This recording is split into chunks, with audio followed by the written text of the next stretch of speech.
लेकिन आज भी ऐसे कई अम्बेडकरवादी पुरुष हैं जो हमारे कार्यक्रमों में तो आते हैं, बौद्ध विहार में आते हैं, लेकिन घर जाकर अपनी महिलाओं को इस विषय में नहीं बताते। इस पर क्या कहना है आप? 80% पुरुष हैं, 80%। मात्र 20% पुरुष हैं वो अपनी महिलाओं को सिर्फ अपने जैसा बना सकते हैं। बाकी 80% पुरुष ऐसे हैं कि महिलाओं पर उनकी चलती नहीं है। सभी साथियों, क्रांतिकारी जय भीम, जय संविधान। आज हम उपस्थित हैं नोएडा सेक्टर 11 में सिद्धार्थ गौतम बुद्ध विहार में। मैं नैन्सी अम्बेडकर। आइए, आज जो है कार्यक्रम है कठिन चीवरदान का, सिद्धार्थ गौतम बुद्ध विहार में। आइए लोगों से इस कार्यक्रम के विषय में चर्चा करते हैं। सर, आज के कार्यक्रम के विषय में आपका क्या कहना है? देखिए, ये कार्यक्रम हमारे समाज को जगाने के लिए है। बाबा साहब ने जो हमें बौद्ध धर्म का रास्ता दिखाया था और धर्म का जो मार्ग हमें दिया था, उस मार्ग को अगर यदि हमें निरंतर आगे बढ़ाते रहना है तो हमें इस तरह के प्रोग्राम करते रहने पड़ेंगे। मेरा समाज सोया हुआ है, जागा हुआ है और बाबा साहब का सिर्फ एक दिखावे के लिए अम्बेडकरवादी बना हुआ है। और सत्य मायने में अगर यदि हमारे देश में मैं देखता हूँ कि बौद्धों की संख्या बहुत कम है, और उसमें उसकी वजह क्या है कि हमारा जो समाज है हिंदू समाज से अभी चिपका हुआ है, अंधविश्वास और पाखंडवाद में डूबा हुआ है। ये जो एक तरह से जो हमारा जो प्रोग्राम हो रहा है, ये एक हमारे समाज को जागरूक करने के लिए, ये हमारे यहाँ पे जो हमारे बौद्ध धर्म को दीक्षा और शिक्षा जो दे रहे हैं हमारे भंते जी, पूज्य भंते जी, जो यहाँ पे दूर दराज के क्षेत्रों से चल के आए हुए हैं, उन्होंने हमारे समाज को जगाने के लिए जो बीड़ा उठाया हुआ है, वो निरंतर रात दिन संघर्ष कर रहे हैं और मेरे समाज को जगाने के लिए कोशिश कर रहे हैं। और मैं समझता हूं कि एक दिन ये भारत, बौद्ध में भारत फिर बनेगा और इसी के लिए हम निरंतर और लगातार प्रयास कर रहे हैं और करते रहेंगे। सर, आपने कहा कि हमारे यहाँ पर भिक्षुओं की बहुत कमी है, इसके पीछे क्या कारण है? इसका कारण ये है कि हमारा समाज एक तो बहुत ज़्यादा गरीब है और दूसरा अशिक्षित है। और वो जब तक वो बौद्ध धर्म से जुड़ेंगे नहीं तो बौद्ध धर्म से जुड़ने सबसे बड़ी वजह है कि हम बौद्ध धर्म से जुड़े नहीं हैं, हमने धर्म को पढ़ा नहीं है, बाबा साहब को पढ़ा नहीं है। अभी भी हम मनुवादी सोच में डूबे हुए हैं, अभी हम गुलामी में जी रहे हैं और उस वजह से हमारे लोग बौद्ध धर्म की तरफ चलने की कोशिश नहीं कर रहे हैं। और इसलिए हमारा जो बौद्ध धर्म को जो प्रसार है जो दुनिया में बहुत ज़्यादा हुआ, लेकिन देश के अंदर हमारा बौद्ध धर्म एक तरह से ख़त्म होता चला जा रहा है। उसको पुनर्जीवित करने का कार्य हमारे बौद्ध धर्म के जो नव बौद्ध हैं, जो बौद्ध धर्म की दीक्षा लेके जो देश को जगाने के लिए, हमारी सोई कूम को जगाने के लिए और बौद्ध धर्म के रास्ते पर चलाने के लिए रात दिन जो कोशिश करेंगे, उसी से हमारे समाज का भला होगा। अंधविश्वास में डूबे रहने से, हिंदू धर्म के पीछे उसके बोझ को ढोने से, उसके पाखंडवाद में डूबे रहने से हमारे समाज का भला होने वाला नहीं है। इसलिए हमारे देश को बहुत ज़्यादा नव बौद्धों की ज़रूरत है और जो कि अब हमारा समाज ने बीड़ा उठाया है और नव बौद्ध हमारे देश को एक बौद्ध में भारत की तरफ लेकर जाएंगे, ऐसा मेरा विश्वास है। आज जो कार्यक्रम यहाँ पर हो रहा है, उस विषय में दर्शकों को क्या संदेश देना चाहेंगे? मैं देश के और सभी जो हमारे न्यू कौंडली या मयूरभंज फेज 3 जितने भी हमारे लोकल क्षेत्र के लोग हैं और देश के लोग हैं, मैं उन सभी से यही कहना चाहूँगा, अगर यदि आपने बाबा साहब के सपने को पूरा करना है तो आपको बौद्ध धर्म को पूरे देश में, दुनिया में फैलाने के लिए आपको सहयोग करना पड़ेगा। सहयोग एक तरह से नहीं होता, आप तन मन धन जिस भी तरह से आप सहयोग कर सकते हैं इतना आप सहयोग करें और मेरे देश को बौद्ध में भारत बनाने के लिए प्रयास करें और बाबा साहब के सपने को पूरा करने के लिए कोशिश करें, तभी मेरा भारत बच पाएगा। आज जो कार्यक्रम हो रहा है यहाँ पर कई संख्या में लोग आए हुए हैं, कई बच्चे भी आए हुए हैं और उपासक उपासिकाएं भी आई हुए हैं। आइए उनसे बात करते हैं। आज का कार्यक्रम जो है, पहले तो मैं आपके चैनल को सभी को धन्यवाद देता हूँ और सभी को नमो बुद्धाय जय भीम करता हूँ। और आज का कार्यक्रम जो है चीवरदान का है। से जो है एक प्रथा चली आ रही थी चीवरदान की।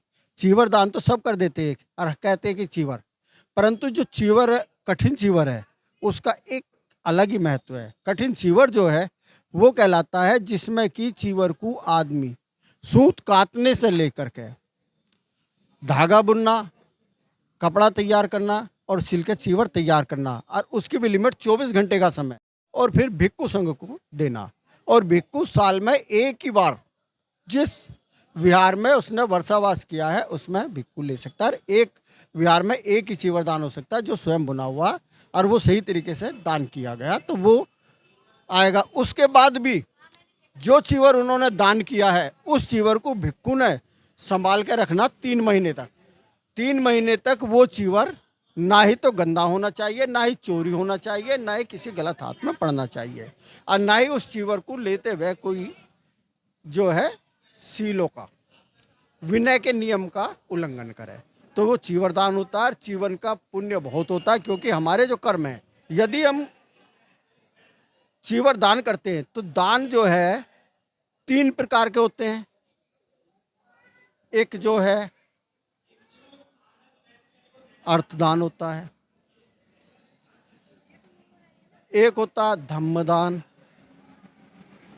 और एक होता है अंगदान वगैरह। 3 तरह के दान होते हैं। दान देने वाले भी 3 प्रकार के होते हैं। एक जो है दया में दान, भय में दान और धम्मदान। और जितने भर भी दान है, सब दानों में दान जो श्रेष्ठ है कौन सा? धम्मदान। सब दानंग धम्म दानंग जिनाती, अर्थात जितने भर भी दान है सब दानों को धम्मदान जीत लेता। तो सबसे श्रेष्ठ जो धम्मदान है।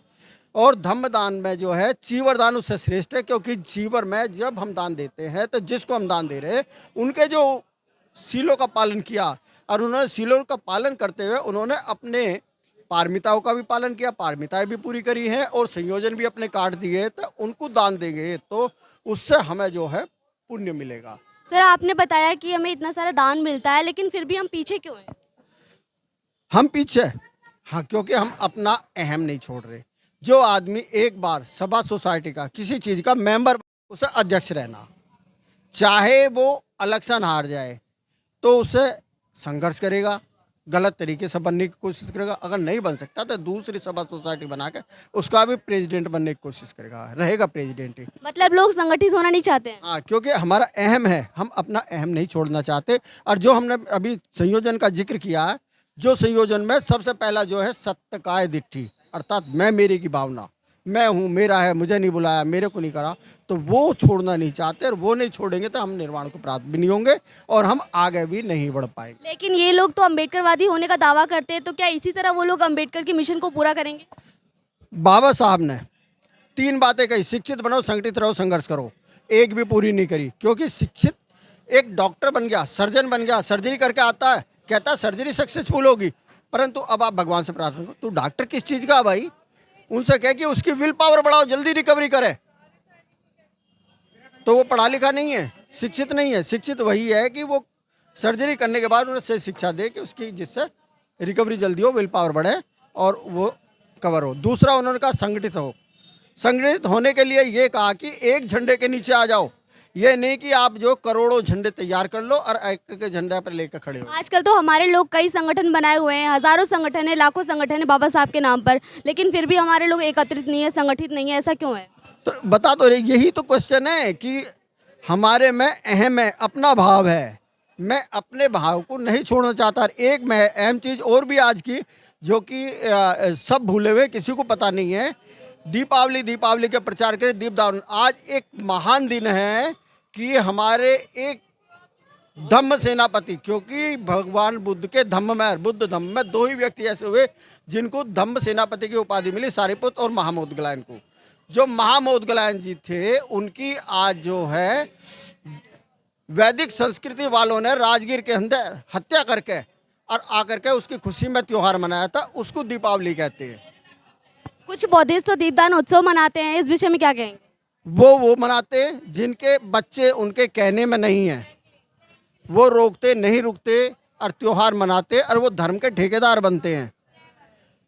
कोई क्वेश्चन पूछ ना ले तो उन्होंने झूठा प्रचार दीपदान उत्सव का करा है कि दीपदानोत्सव हमारा त्योहार है। कुछ कहते हैं कि भगवान बुद्ध आज के दिन कपिल वस्तु, जो बोधि प्राप्ति के बाद शुद्धोधन के निमंत्रण पर आए थे, वो बिल्कुल गलत है। वो कार्तिक पूर्णिमा को नहीं, कार्तिक अमावस्या को नहीं, फागुन पूर्णिमा को आए थे, वो भी गलत है। कहीं दीपदानोत्सव का प्रचार नहीं है। जो झूठी किताब है, हमारी हस्तलिखित किताब है, उनमें जिक्र भले। लेकिन कई बौद्ध भिक्षु तो दीपदान उत्सव मनाते हैं, कई जगह पर मनाते हैं, सोशल मीडिया पे इसका प्रचार हो रहा है। भिक्खु जो बनेगा, जो 211, 227 और 311 सील में पास हो जाएगा, वो भिक्खु होगा। उसे उपसंपदा या पवज्जा दी जाएगी। और जो उसे पूरी तरह जानेगा नहीं और उस जीवन लेकर भिक्खु बन जाएगा तो वो गलत प्रचार करेगा। उसे खुद जानकारी नहीं तो दूसरों को क्या बताएगा? जानकारी करे तभी तो बता सकता है। बहुत बहुत धन्यवाद सर। आप आज के कार्यक्रम के विषय में क्या कहेंगे? इस तरह के प्रोग्राम जब होंगे समाज में तो समाज की जागरूकता बढ़ेगी, क्योंकि अब तक लोगों को पता ही नहीं है हमारे बुद्ध हैं क्या। बुद्ध को भगवान मानते। बुद्ध का मतलब है ज्ञान। बुद्ध वो चीज़ तो ज्ञान का लेकिन कुछ लोग तो बुद्ध को विष्णु का अवतार बताते हैं। तो ये तो मिथ्या प्रचार किया गया। तो बुद्ध ने तो कभी कहा नहीं था कि हमको भगवान मानो।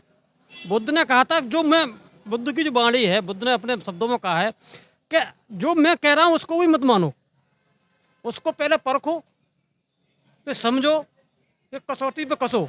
अगर आपको लगता है कि ये सत्य है तो मानो, अन्यथा मत मानो। आप दीपदान उत्सव का सपोर्ट करते हैं कि कई बौद्ध भिक्षु आज दीपदान उत्सव मनाते हैं, तो क्या आप भी मनाते हैं? नहीं मनाते, हम नहीं मनाते, हम नहीं, उसका कोई हमारा समर्थन नहीं है, क्योंकि ये हमारा त्योहार है ही नहीं। त्योहार का मतलब है तुम्हारी हार। दिवाली का क्या मतलब है? और जो दिवाली कहते हैं कि आज राम जी आए थे, वो भी नहीं आए थे, वो बैसाख में आए थे, उनका भी उत्सव नहीं है। ये सब ये ब्राह्मणवादी मनवादी व्यवस्था ने ये सब अपनी कमाई के लिए बना रखे हैं, बस, और कुछ नहीं है।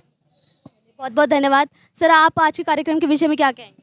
मैं आज के कार्यक्रम के विषय में ये कहूँगा कि ऐसे कार्यक्रम होने चाहिए कि समाज में जो है जागरूकता होनी बहुत ज़रूरी है। कि हमारा समाज, सबसे बड़ी बात है, संगठित नहीं हो पा रहा है।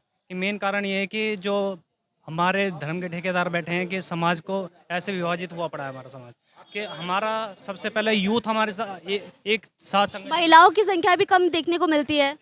के कारण यही है ना कि हमारे घर में भी चर्चा नहीं होती है इस चीज़ की। अगर हम बुद्ध विहार में आ रहे हैं, भगवान बुद्ध की प्रार्थना कर रहे हैं, वंदना कर रहे हैं, तो हमें घर में भी चर्चा का विषय करना चाहिए। हमें प्रार्थनाएं करनी चाहिए, अपने बच्चों को लाना चाहिए, वाइफ को लाना चाहिए। इससे क्या है कि हमारे समाज में जागरूकता फैलेगी। कि ये चीज़ें फैलेंगी तो जब भी हमारा समाज संगठित होगा। कि हम चर्चा नहीं करते, क्योंकि हमारा काम संडे आगे प्रार्थना हो गई, ख़त्म सा, पूरे हफ्ते हम गोल हो जाते हैं इस चीज़ को लेकर। ये चीज़ें हैं। चलिए, बहुत बहुत धन्यवाद सर। आज के कार्यक्रम के विषय में आपकी क्या राय है? मेरी राय ये है कि इस तरह के कार्यक्रम होते रहना चाहिए, क्योंकि जो महिलाएं होती हैं उनको कहीं आने जाने का टाइम मिलता नहीं है। तो जो हिंदू देवी देवताओं, क्यों नहीं मिलता महिलाओं को आने जाने का टाइम? इसलिए नहीं मिलता है कि उनको इस तरह से बरगला दिया जाता है कि कौन बरगलाता है? जो पुराने पाखंडी लोग हैं, जो बाबा लोग हैं, जो साधु संत हैं, जो दरवाजे घूमते हैं, वो कोई न कोई नई ऐसी प्रोपगंडा जब बता जाते हैं कि अगली मावस को ऐसा करोगे तो आपकी बेटे की उम्र बढ़ेगी, अगर बेटी की अगर उम्र करोगे तो अगला व्रत रखोगे तो बेटी के लिए रख लो, करवा चौथ रख लो। लेकिन आज भी ऐसे कई अम्बेडकरवादी पुरुष हैं जो हमारे कार्यक्रमों में तो आते हैं, बौद्ध विहार में आते हैं, लेकिन घर जाकर अपनी महिलाओं को इस विषय में नहीं बताते। इस पर क्या कहना आप? 80% पुरुष हैं, 80%, मात्र 20% पुरुष हैं वो अपनी महिलाओं को सिर्फ अपने जैसा बना सकते हैं। बाकी 80% पुरुष ऐसे हैं कि महिलाओं पर उनकी चलती नहीं है। 20% भी नहीं है। महिलाएं चलती है, महिलाएं क्या यहाँ? आज जमाना ऐसा जो महिला नहीं चलती है। ऐसा नहीं है, अगर महिलाओं को सच्चाई बताएंगे तो वो जरूर समझेंगे। सुनो सब जो भहकाने वाले भहका जामे में सच्चाई, वाइफ सच्चाई मानते हैं। तो जैसे बढ़ती रहे, करवा चौथ है, भाई चौथ है, ये वो है। तो सर आपकी वाइफ भी करवा चौथ का व्रत रखती है? बाबा साहब के भाषण सुने सन 1956 में शाम को 26 जनवरी को। हाँ, बाबा साहब बीमार चल रहे थे उस टाइम। एक आदमी इधर खड़ा हो, एक उधर खड़ा हो, जब तक खड़ा करे थे उनको भाषण देने के लिए। बाबा साहब ने ये कहा था उस जमाने में, क्या कहा था कि मेरा जो बहुजन समाज है हाथी की तरह भारी है, हाथी की तरह भारी है, लेकिन हाथी में शिक्षा नहीं होती। मेरे समाज में शिक्षा नहीं है, जैसी शिक्षा आ जाएगी तब वे यहाँ के राजा बनेंगे यहाँ के। आज भी हमारा समाज बहुत शिक्षित है, कई पढ़े लिखे लोग हैं, लेकिन वो हमारे साथ नहीं आते हैं।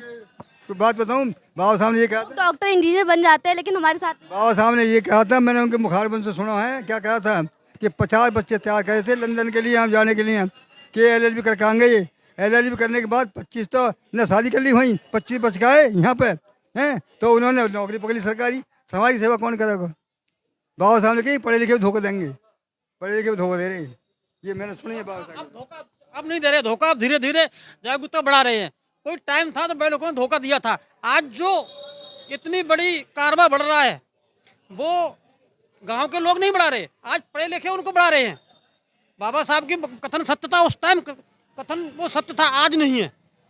आज जो वह पीढ़ी पढ़ी लिखी हो रही है वो बाबा साहब के साथ जा रही है और उसके कारवा को आगे बढ़ा रही है। वो टाइम बाबा साहब टाइम था कि पढ़े लिखे नहीं आए थे, तब शिक्षित थे ही नहीं लोग। बाबा साहब ने कुछ लोग शिक्षित करवाए थे, वही थे, इसलिए उन्होंने धोखा दे दिया। आज के तो लोग जो युवा पीढ़ी, अब जनरेशन आ रही है, नई जनरेशन जो 20 साल की जनरेशन है रेंज में, वो आज बाबा साहब की तरफ जा रही है। जो बाबा साहब के नाम पर नौकरी कर रहे हैं वो ना जा रहे, क्योंकि उनका पेट भर चुका है। तो सर, जो नई युवा पीढ़ी जो बाबा साहब के मिशन में जा रही है, समझ रही है, उसके लिए आपका कोई संदेश? मैं उन लोगों से सबको मेरा ये संदेश है कि बाबा साहब को जय भीम और बाबा साहब का नाम लेने से कुछ नहीं होगा, बाबा साहब पर माला चढ़ाने से कुछ नहीं होगा। जब बाबा साहब को पढ़ोगे, बाबा साहब के कहे वचनों पे चलो, आप जय भीम एक बार मत करिए, उससे कुछ नहीं होगा। जबकि बाबा साहब के कहे हुए रास्ते पे नहीं चलोगे तो कुछ नहीं, दिखावा करने से कोई फायदा नहीं है। आज का समाज ऐसा हो गया, आज मंच पे लोग जाते हैं ना, बाबा साहब के बातें करते हैं, उन्हें घरों में वो चीज नहीं होती। अम्बेडकरवादी बनना बहुत कठिन है और बुद्ध का अनुयायी बनना सरल है, क्योंकि बाबा साहब की 22 प्रतिज्ञाएं थी। जो अम्बेडकरवादी बन गया तो बुद्धिस्ट तो बन ही जाएगा वैसे भी, और बौद्धिस्ट बन गया वो अम्बेडकरवादी नहीं बन पाएगा।